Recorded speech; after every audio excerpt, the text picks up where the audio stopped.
Sa buong oras na nagpapagaling si Dax, hindi niya na-contact si Daryl.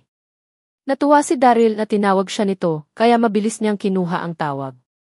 Gayunpaman, masyadong maingay ang konsyerto. Hindi niya marinig ang isang salita man na sinasabi ni Dax. Dax! Sigaw ni Daryl.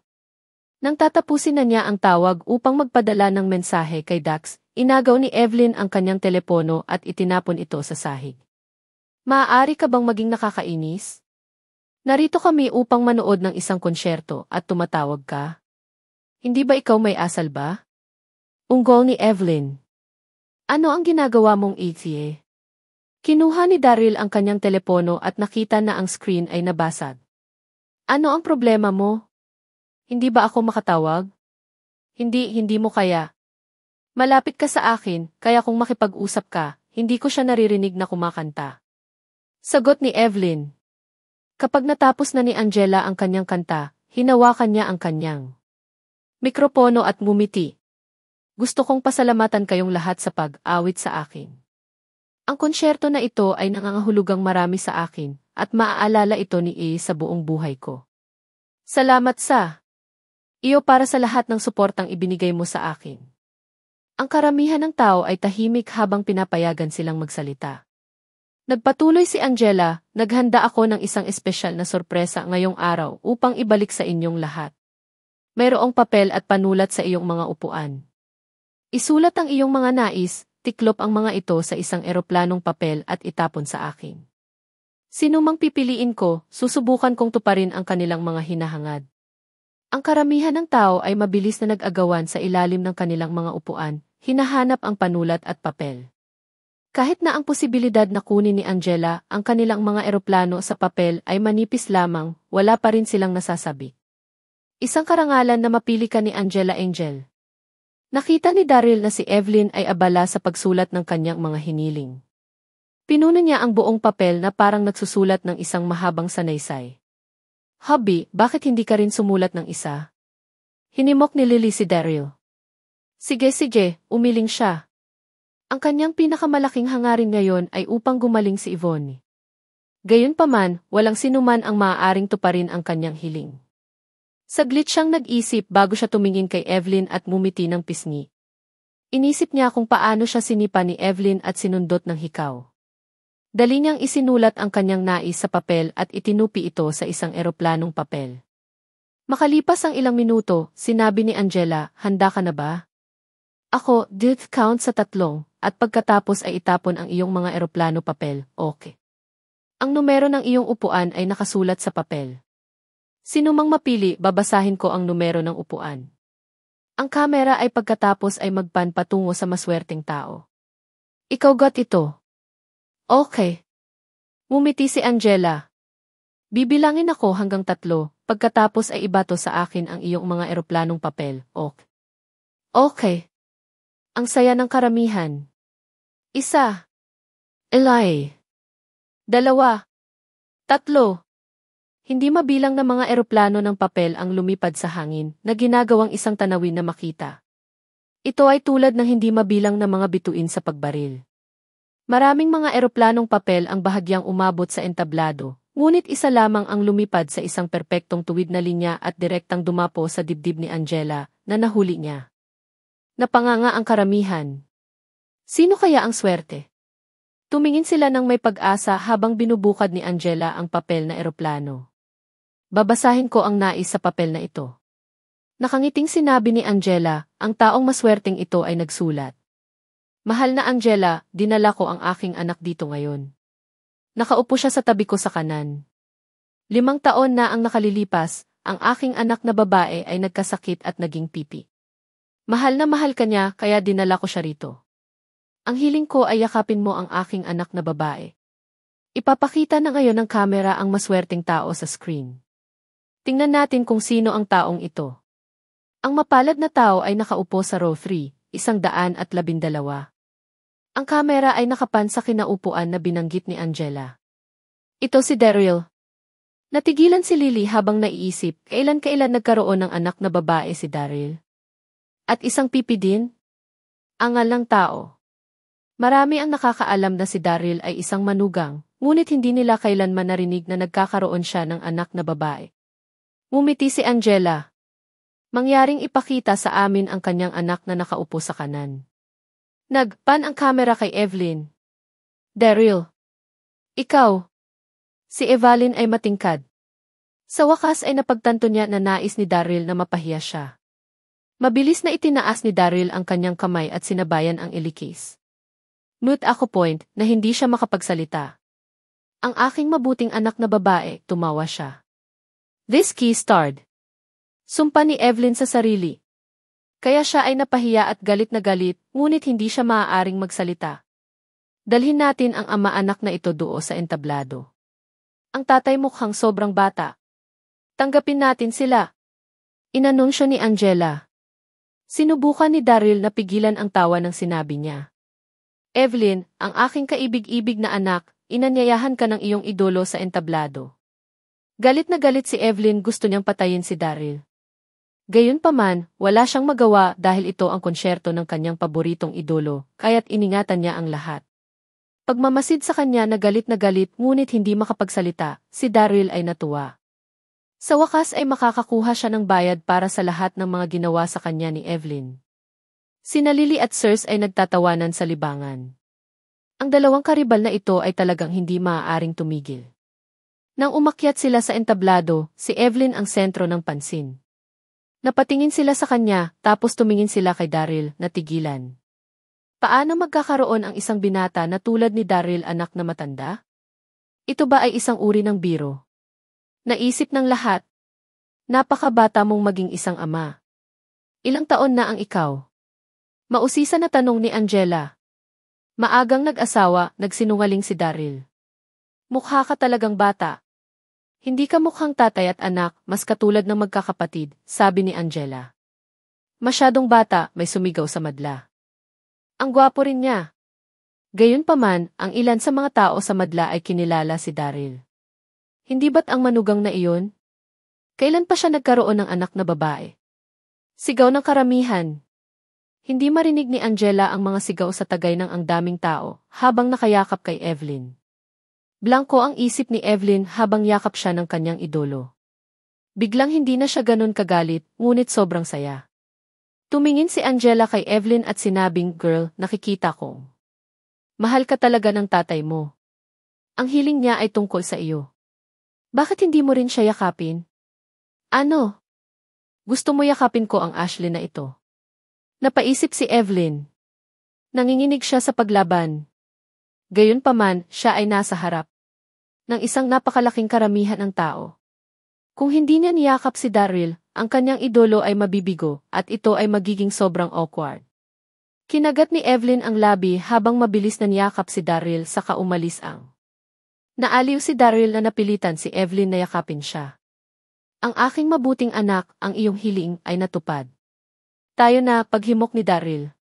Pinandilatan siya ni Evelyn bago lumingon upang umiti kay Angela nang palabas na sila ng entablado. Natapos ang konsyerto, ngunit ang karamihan ay hindi pumayag na umalis. Si Angela ay may ilang mga encores bago ito tunay na natapos. Hinawakan ni Daryl ang kamay ni Lily at naglakad palabas. Sumugod si Evelyn at sinipa si Daryl sa puwitan, dahilan upang siya ay matumba. Mabuti kong anak na babae, paano mo sipain ang iyong ama, masungit niyang sabi. Pipi pa rin si Evelyn. Sinamaan niya ng tingin si Daryl at naglakad na. Galit si Cersei ngunit natagpuan ang buong bagay na nakakatawa. Daryl, nagalit ka kay Evelyn.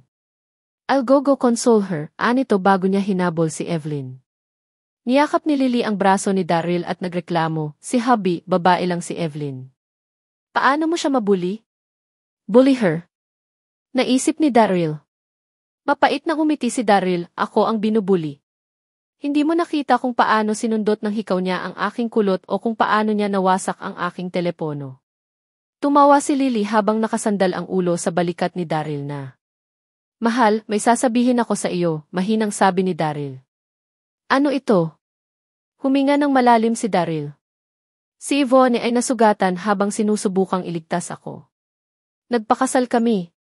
Si Daryl ay nagkasalungatan tungkol sa pagsasabi sa kanya ng mahabang panahon, ngunit sa wakas ay nagpasya siyang ibunyag ito.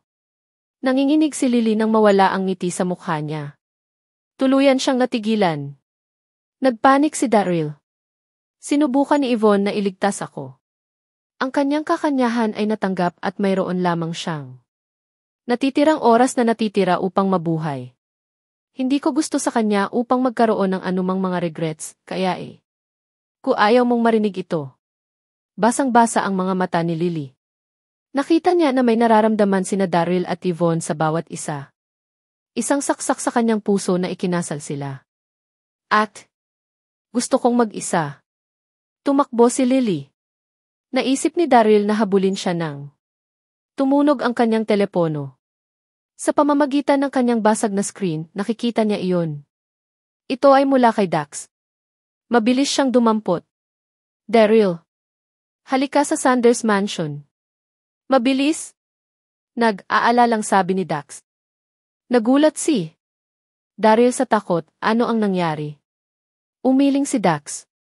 Iniligtas ko lang ang isang tao. Siya ay nasugatan ng malubha. Mayroon ka bang elixir na makakatulong sa kanya? Dalhin mo ito dito ng mabilis. SCA ikaw. Natakot mo ako, galit na sabi ni Daryl. Inisip niya na ang Abyss Mother Serendipity ay muling naghahanap ng gulo. Sino ang naisave mo? Hindi ko siya kilala. Nakilala ko siya sa kakahuyan at may mga sugat siya sa buong katawan. Hindi ko siya basta-basta naiwan doon, kaya dinala ko siya sa bahay. Tumambay si Daryl at sumakay ng taxi. Sanders Mansion, sabi ni Daryl. Hindi mapigilan ng driver ng taxi na tumalikod at tumingin kay Daryl. Ang Sanders Mansion ay bantog sa Donghai City. Pagkatapos ng lahat, si Dax Sanders ay isang maimpluwensyang tao. Gayunpaman, ang kanyang kapangyarihan at impluwensya ay bumagsak ng malaki mula nang abutin siya ng Abyss Mother Serendipity at pinatay ang marami sa kanyang mga tauhan. Ngayon ang lungsod ng Donghai ay nasa ilalim ng pamamahala ni Abby at Brandon Guy. Tumunog ang telepono ni Daryl nang malapit na siyang makatulog. Akala niya ay si Dax ulit ito, ngunit ito ay mula kay Chester Wilson, ang militar na tagapayo ng sekta ng walang hanggan na palasyo. Bakit ako tatawagin ni Chester na parang gulat? Nagtataka si Daryl habang kinuha ang tawag. Kapatid, may nangyari na hindi maganda. Sigaw ni Chester. Chester, anong nangyari? Huwag kang mag-alala. Dalhin ito. Mabagal, Daryl aaliwin. Bahagya siyang nalito kung bakit balisa si Chester. Huminga ng malalim si Chester at nagsimulang magpaliwanag ng dahan-dahan, 3 araw na ang nakakalipas, umalis ang aming Secmaster sa aming altar upang pumunta sa Donghai City. Walang nangahas na magtanong kung bakit siya pupunta. Ngunit ngayon, nagpadala siya sa amin ng isang signal ng pagsagip. Ipapadala lang niya sa amin ang signal kapag nasa malubhang panganib siya. May nangyari sa siya mangyaring tulungan kaming hanapin siya. Inalo siya ni Daryl naman, sigurado. Huwag ka magpanik. Kukunin ko ipadala ang aking mga tauhan upang hanapin siya. Naghang si Daryl, pagkatapos ay tinawag si Kaelan Lewis upang tipunin ang kanyang mga tauhan at maghanap para sa Eternal Life Palace Secmaster sa Donghai City. Sa Sanders Mansion, si Dax ay palakad-lakad sa kanyang silid. Mayroong isang malubhang nasugatan lalaki sa kanyang kama. Hindi pa siya nakakakita ng isang taong sobrang nasaktan at si Dax ay nag-away. Napatunayan ni Dax na hindi makapaniwala na ang taong ito ay nabubuhay pa rin pagkatapos ng lahat ng kanyang pinsala. Ginawa niya ang lahat upang mapigilan ang dumudugo, ngunit ang iba ay maghihintay para sa pagdating ni Daryl. Biglang nagising ang lalaki at umubo ng dugo habang pumuti ng puti ang mukha niya. Nagulat, lumakad si Dax sa lalaki at sinabing, "Kaibigan ko, gising ka na rin." Ang lalaki ay tiningnan si Dax na naguguluhan at tinanong mahina, "Sino-sino ka?" "Ang pangalan ko ay Dax Sanders." "Huwag kang matakot. Ako ang nagligtas sa iyo," sabi ni Dax. "Sir, saan ka nanggaling at ano ang nangyari?" "Iniligtas mo ako." "Dasalamat, Ginoo." "Ako si Colum Webb, ang Secmaster ng Eternal Life Palace." "Ano? Secmaster ng Eternal Life Palace?" Akala ni Dax buzing ang isip niya. Narinig niya na ang mga Secmasters ng Eternal Life Palace at Grandmaster Heaven ay Napakalakas na tao. Sino ang may alam na gagawin niya iligtas ang Secmaster ng Eternal Life Palace? Napalunok ng malakas si Dax. Hindi niya mapigilang tanungin. Sino ang nasaktan ka ng sobra? Ito ay dapat na kumuha ng isang tao, napakalaking upang saktan ang makapangyarihang sekta master ng buhay na walang hanggan palasyo ng masama. Umubo ang dugo ni Callum. Malinaw na hindi siya magtatagal. Ngumisi siya ng ngipin, kinuyom ang kamao, at sinabing, "The Six Orthodox Sects." Inambush nila Cody. Mahina niyang ipinaliwanag kay Dax, kahit na nautal siya, naintindihan ni Dax ang kanyang kwento. Si Callum ay may isang anak sa labas sa Donghai City na binisita niya minsan-minsan. Gayunpaman, ito. Oras na nalaman ng 6 na sektang Orthodokso tungkol sa kanyang pagbisita, matagal na. Nilang isinasaalang-alang ang Eternal Life Palace na isang masamang kulto, kaya't hindi nila nabitawan ang pagkakataon na mapupuksa ang sect master nito. Tinipon nila ang lahat ng kanilang mga matatanda at ulo, na halos 100 o higit pa, at inambus si Callum. Kung dapat niyang labanan ang mga ito ng paisa-isa, walang dapat ikabahala si Callum, ngunit ang pagharap sa daang dalubhasang mandirigma ng sabay ay matigas. Bahagya siyang nakapagtakas matapos siyang masugatan at napunta sa kakahuyan, kung saan siya sinagip ni Dax. Si Callum ay umubo ng mas maraming dugo pagkatapos na ipaliwanag ang lahat kay Dax. Labis siyang naging emosyonal. "Ayos ka lang?" tanong ni Dax. "Wala akong masyadong oras," nanginginig si Callum. Kumala si Dax sabay buntong hininga. Bagaman hindi niya siya kilala ng personal sa nakikita niya na ang isang dating malakas at makapangyarihang figura ay malapit ng mamatay. Nagkaroon ng isang bagay na nakalulungkot tungkol doon. "Sire, halika dito," sabi ni Callum. Hindi ito masyadong inisip ni Dax habang naglalakad papunta sa kama at yumuko. Bigla, inilahad ni Callum ang kanyang kamay at ipinatong ang kanyang palad sa ulo ni Dax. "Buzz!" Natakot si Dax. Sinubukan niyang iwasan ito, ngunit ang Callum ay masyadong mabilis. Nang mailagay ni Callum ang kanyang palad kay Dax, naisip niyang sasabog ang utak niya. Gayunpaman, hinawakan ng instant na Callum si Dax, naramdaman niya ipag-agos ng lakas na dumadaloy sa kanyang katawan. "Sir, huwag kang gagalaw. Wala na akong masyadong natitirang oras. Mula tanghali niligtas mo ako, nangangahulugan ito na magkakaugnay ang ating kapalaran. Bago ako mamatay, aking karangalan na bayaran ka. Ipinapasa ko sa iyo ang aking kapangyarihan. Inaasahan kong magagawa mo ang mga magagaling na bagay sa hinaharap," paliwanag ni Callum. "Buzz!" Naramdaman ni Dax ang pagtaas ng panloob na enerhiya. Bigla siyang lumusot. Naging isang martial marquis. Ang mga kapangyarihan ni Callum ay patuloy pa rin na dumadaloy sa kanyang katawan. Pinasa niya ang level 1 martial marquis, pagkatapos ang level 2 martial marquis, at level 3 martial marquis. Ang pagdagsa ng panloob na enerhiya na pumapasok sa kanyang katawan ay naramdaman ni Dax na malapit na siyang sumabog. Nagngisi ang ngipin ni Callum habang inililipat ang kanyang panghabang buhay na paglilinang kay Dax. Sa teknikal na paraan, ang panloob na energies ay hindi maililipat sa ibang mga tao, ngunit isinagawa ng Callum ang pamamaraang ito na tinatawag na grafting method. Ang pamamaraang ito ay nabibilang lamang sa Eternal Life Palace, at tanging ang sect master lamang ang maaaring magsagawa ng pamamaraang ito. Walang ibang pamamaraan maliban sa paraan ng grafting upang ilipat ang kanilang panloob na enerhiya sa ibang tao. Alam na alam ni Callum na kaya niyang makahinga anumang oras. Kaysa hayaan ang lahat ng kanya ang mga kapangyarihan ay nasayang, bakit hindi ilipat ito kay Dax at bayaran siya? "Callum, hindi. Mabubuhay ka. Mayroon akong kapatid na dalubhasa sa mga elixir, maililigtas ka niya." Sigaw ni Dax. "Walang silbi. Walang elixir ang makakaligtas sa akin. Huwag kang gagalaw." Saway ni Callum habang kumakadyot sa ngipin.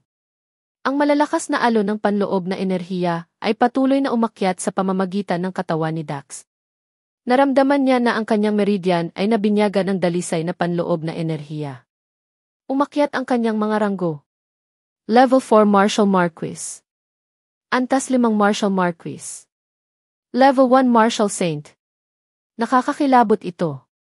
Nagpunta siya mula sa isang Master General patungo sa isang Marshal Saint sa isang maikling panahon. Buzz! Huminga ng mahaba si Callum at sa wakas ay itinaas ang kamay kay Dax.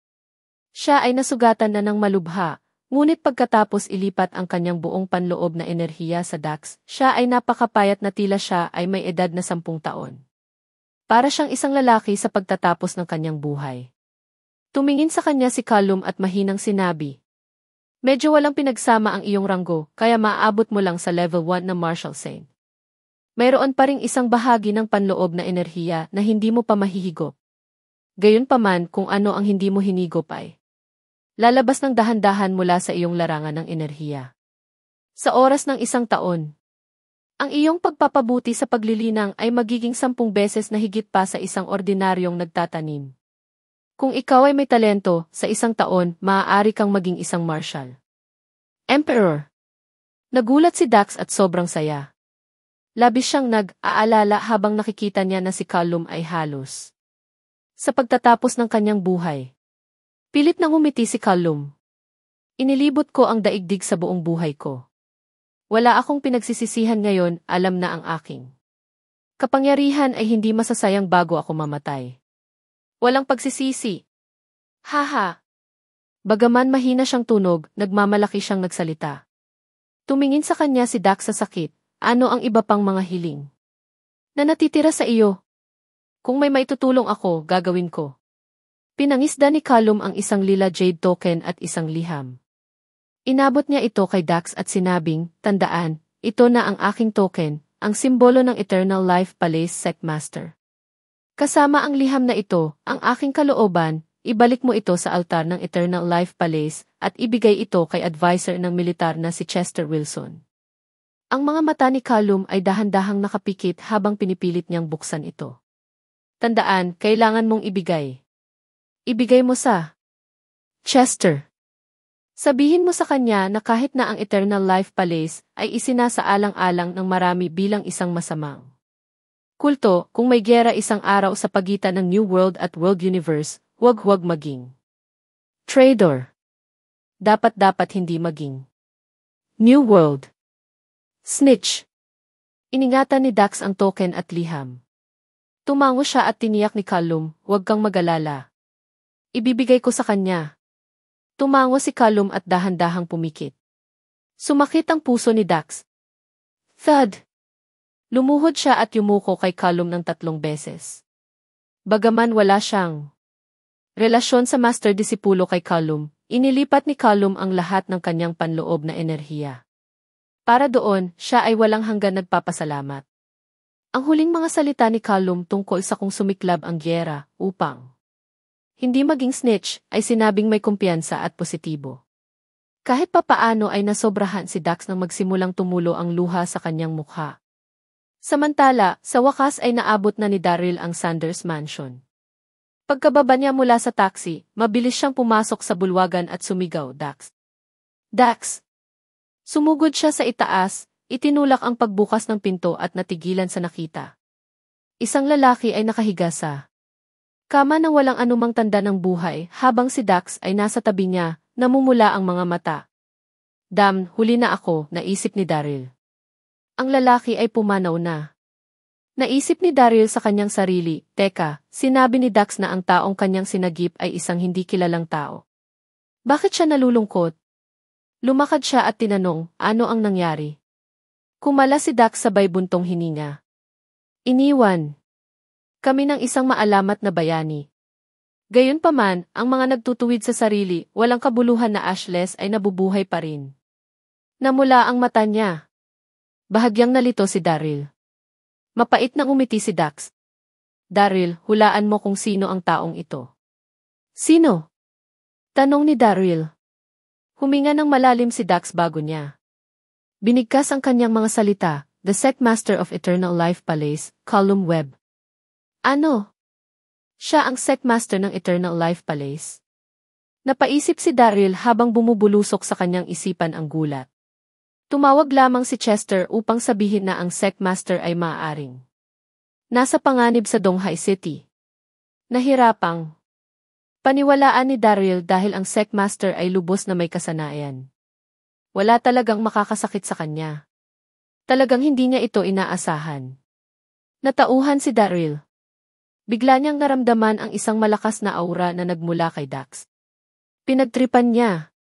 Asiyay me, Dax, ikaw ay isang level 1 Martial Saint. Level 1 Martial Saint. Naisip ni Daryl. Tila hindi kinikilig ni Dax habang umiti siya ng mapait. Inilipat sa akin ni Callum ang kanyang panloob na enerhiya. Ipinaliwanag niya ang nangyari. Naawa si Dari matapos makinig sa pagsasalaysay ulit ni Dax. Isang maalamat na bayani, tinambang at inatake ng daan-daang mga tao hanggang sa siya ay namatay. Nakakalungkot pakinggan. Gayunpaman, natutuwa si Daryl sa kakaibang nakatagpo ni Dax na. Mabilis niyang tinawag si Chester at sinabi sa kanya ang balita.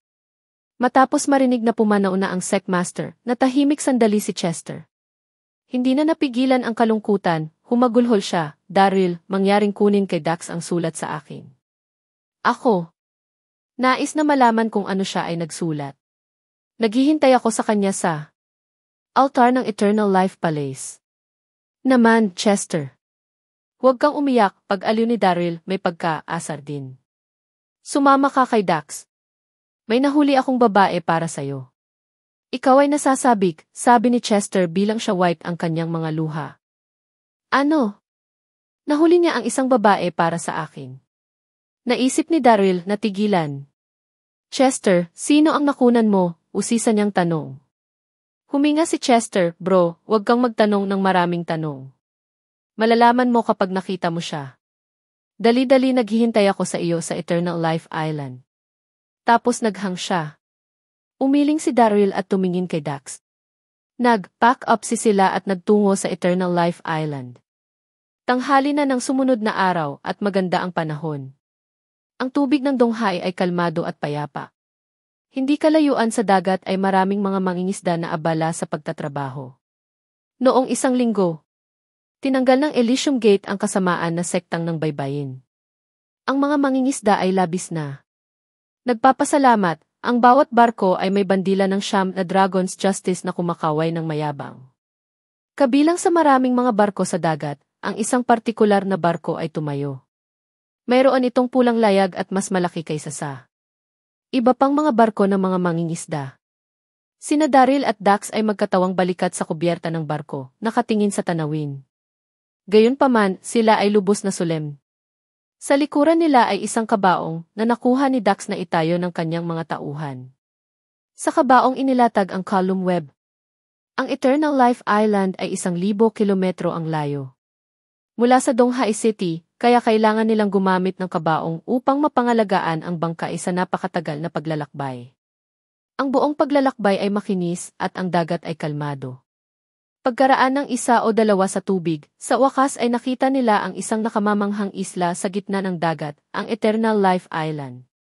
Ang barko ay dahan-dahang dumating sa pampang at nakikita ni Daryl na daan-daang mga tao ang nakatayo sa isang linya sa baybayin. Ang mga ito ay tagasunod ng Eternal Life Palace at lahat sila ay nakauniporme. Ang nangunguna ay isang 21 taong gulang na lalaki na ang kanyang buhok ay may isang tirintas. Dali-daling bumaba mula sa bangka sina Daryl at Dax habang papalapit sa kanila ang lalaking may tirintas. Siya greeted mga ito magalang, sigurado kang 2 sekta master. Daryl Darby at Dax Sanders. Tumango si Daryl. Kami. Ito ay isang mahabang paglalakbay sa Eternal Life Palace. Ang taong may tirintas ay yumuko. Ang tagapayo ng militar. 4 na mga hari ng tagapangalaga at ang mga matatanda ay naghihintay para sa inyong 2 sa pagtingin sa deck. Pakiusap sumunod po kayo sa akin. Pinangunahan ng lalaki ang daan habang nagkatinginan sina Daryl at Dax nang sinundan siya. Ang mga tagasunod ay itinaas ang kabaong ng may pag-iingat at sumunod din sa kanila. Ang Eternal Life Island ay kasiya siya. Ang kanilang mga baybayin ay napuno ng mga puno ng niyog, mayroong ilang mga burol sa isla, at maraming mga nilalang ang tinatamad, ito ay paraiso. Pagkalipas ng 15 minuto o higit pa, narating ni Daryl at Dax ang pagtingin sa deck. Ito ay isang napakalaking pagtingin sa kubyerta, mga 3 o 4 na larangan ng football ang lapad. Maaari mong makita ang malayo sa dagat at wala itong blind spot kung ang isla ay inaatake, mapapansin mo ito kaagad. Sa kasalukuyan, ang deck ng panonood ay mailibu-libong mga tao na nakatayo sa isang maayos na pamamaraan. Lahat sila ay tagasunod ng Eternal Life Palace. Sa harap nila ay isang mataas na platform kung saan ang Dragon Throne ay inilagay. Sa trono nakaupo si Chester, nakasuot ng puting shirt at maihawak na feather fan na mukhang regal. Sa magkabilang panig ng Chester ay ang 4 na Guardian Kings, Golden Lion, Silver Wolf, Crimson Snake at White Horse. Ang Crimson Snake at White Horse ay isang kasal. Napansin agad ni Daryl ang Golden Leon, Zion Featherstone. 2 maliit na figura ang nakatayo sa likuran niya. Ito ay sina Evelyn Featherstone at Cersei Newman. Nagulat si Daryl. Hindi niya inaasahan na si Cersei Newman ay isang tagasunod ng buhay na walang hanggan palasyo. Sina Evelyn at Cersei ay tumingin sa kalangitan at maganda sa isang simpleng mahabang damit. Gayunpaman, lahat ng mga mata ay nakatingin kina Daryl at Dax. Thud! Dahan-dahang inilapag ng mga tagasunod ang kabaong, pagkatapos ay tumayo sa gilid. Ang buong deck ay tahimik na tuluyan. Marami ang narinig tungkol sa pagpanaw ng kanilang Sectmaster. Tumayo si Chester, tumingin kay Daryl at sinakal. Kapatid, ang kabaong T. Bumuntong hininga si Daryl, ang katawan ni Lys Callum Webb. Mabilis na lumapit si Chester sa kabaong. Nanginginig ang mga kamay niya habang dahan-dahang binubuksan ang takip. Si Callum ay nakahiga sa kabaong ng payapa. Ang kanyang buong katawan ay natatakpan ng mga galos at nakapikit ang kanyang mga mata. Nakakatakot ang mga sugat sa kanyang katawan. Thud! Nawala ito ni Chester. Lumuhod siya at umungol, guro. Umiiyak siya sa sakit. Si Chester at Callum ang pinakamalapit sa sekta. Sa lahat ng mga taon, tinatrato ni Callum si Chester bilang kanyang sariling kapatid. Nang makita ang kanyang katawan, hindi matanggap ni Chester ang katotohanan na wala na si Callum. Malakas siyang umiyak. Ang buong deck ng panonood ay nagluluksa. Pagkatapos ang 4 Guardian Kings at iba pang Hall Masters ay lumuhod at umiyak din. Sumigaw sila, Master. Ang kanilang mga daing ay tumunog sa buong Eternal Life Island. Maya-maya, dahan-dahang lumakad ang awuman papunta kay Chester at binuhat siya. Hubby, huwag kang umiyak. Ito ang asawa ni Chester, si Adina Vega. Kagaya niya na Miseke, siya ay napakabanayad, at habang maaaring hindi siya maganda, mukhang mabait siya. Sumakit ang kanyang puso habang tinitingnan kung paano humagulgol si Chester. Siya hugged kanya. Naglakad si Dax kay Chester habang kinuha ang token at kalooban ni Callum, inabot niya ito kay Chester. Kapatid Chester. Pinangako ako ni Master na ibibigay ko sa iyo ang 2 bagay na ito. Tumango si Chester. Kinuha niya ito na may parehong mga kamay bilang siya. Kinuskos ang kanyang mga luha at nagpunta pabalik sa platform. Binuksan niya ang kalooban ni Callum at binasa, ako si Callum Webb, ang 27 Sectmaster ng Eternal Life Palace at tinambang ako ng 6 na Orthodox sekta. Alam na wala akong masyadong oras umalis, isinulat ko ang aking kalooban. Humihikbi pa rin si Chester kaya't hindi malakas ang boses nito. Gayunpaman, ang buong deck ay tahimik upang marinig nila siya ng malinaw. Ang lahat ng mga mata ay nakatingin kay Chester habang nakikinig sa kanya na binabasa ang kalooban ng kanilang master. Huminga ng malalim si Chester bago siya nagpatuloy, kapag namatay ako, si Military Advisor Chester Wilson ang maghawak sa posisyon ng Sectmaster. Ang 4 Guardian Kings at 180,000 tagasunod ay dapat sumunod sa mga utos ni Chester Wilson. Sa ganoon, namula ang mga mata ni Chester. Pinipigilan ang luha niya, nagpatuloy siya, sa wakas, kailangang sundin ng lahat ang utos na ito. Marami sa inyo ang nakakaalam na balang araw ay mag-aalab ang digmaan sa pagitan ng New World at World Universe. Ang bawat tagasunod ng Eternal Life Palace ay hindi dapat maging a traitor. Huwag sumuko sa bagong daigdig. Ang mga sumuway sa aking utos ay mahahanap na namatay ako ng walang kabuluhan. Nasamid at humagulhol si Chester habang binabasa ang huling pangungusap. Column D. Thud. Lumuhod si Chester at sumigaw ng may kumpiyansa, "Guro, huwag kang mag-alala. Habang buhay ako, hindi ko hahayaang ang mga tagasunod ay mag-agaw para sa bagong daigdig. Sumusumpa ako, mamumuno ako ng maayos sa Eternal Life Palace." Ang lahat ay nalungkot, nakikinig sa mga hikbi ni Chester. Pagkatapos, lumakad ang Golden Lion, Zion Featherstone patungo sa Chester. Lumuhod siya at sinabing, "Follower Zion Featherstone, kumusta ang aming Panginoong?" Ang dating master ng sekta ay pumanaw lamang at ang bago ay dapat na kumuha agad. "Ito ang batas. Ang lahat ay pumuri sa aming guro." Isang dagat ng mga tagasunod ang lumuhod ng magkasabay. Dalawa lamang ang tumangging. Lumuhod habang nakatayo sila doon na nakatingin kay Dax, puno ng kawalang kasiyahan. Ang dalawa ay White Horse at Crimson Snake. Ang asawang duo ay hindi nasisiyahan. Isang hakbang ang isinulong ni White Horse at sinabi, "Chester, ikaw ay isang level 1 master lamang. Sa ganoong mahinang kapangyarihan, anong karapatan mong maging sektor ng sekta?" Napanganga ang karamihan. Namula ang mukha ni Chester nang hindi siya makapag-alok ng retort. Siya ay isang mababang ranggo ng magsasaka, subalit siya ay pinarangalan ng militar advisor, isang ranggo na mas mataas sa apat na mga hari ng tagapangalaga. Ang White Horse at Crimson Snake ay palaging hindi nasisiyahan tungkol dito. Gayunpaman, hindi inaasahan ni Chester na lalaban nila siya ng lantarang sa publiko sa harap ng lahat. Naging mabigat at awkward ang kapaligiran bigla. Sampal. Tumayo si Zion at sinampal ang kanyang upuan. "Puting kabayo, Crimson Snake. Ano ang ibig sabihin ng pareho kayong dalawa?" Malinaw itong nakasulat sa kagustuhan ng Master Web. Napahintulutan ang tagapayo ng militar na maging sect master. Ang militar na tagapayo ay matalino at matino. "Ano ang problema sa pagiging sect master niya?" Umungol siya. "Haha. Sean, huminto ka sa kilos. Hayaan mong tanungin kita, kaya paano kung matalino siya?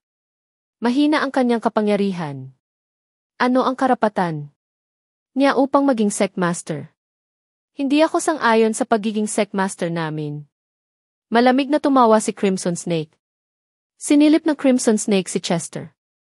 Siya rushed patungo sa kanya at itinaas ang kanyang braso bilang siya sneered, "Kung Chester maaaring harangan ang aking sampal, kukunin ko na ulang may yelo sa kanya bilang aking master." Natigilan ang lahat dahil hindi nila inaasahan na sasaktan niya si Chester. Ang apat na tagapangalaga ng hari ay pawang level 5 Martial Marquis. Kung sinampal ng Crimson Snake ang Chester, mamamatay siya. Nagulat din si Chester. Ang bilis ng Crimson Snake ay masyadong mabilis, hindi niya ito maiiwasan. Nang malapit na siyang sampalin, may sumugod at humarang sa kanya. Si Daryl iyon. Siya ay hindi pagpunta sa ipaalam sa kahit sino bully Chester. "Gusto mo bang mamatay?" Sigaw ni Crimson Snake.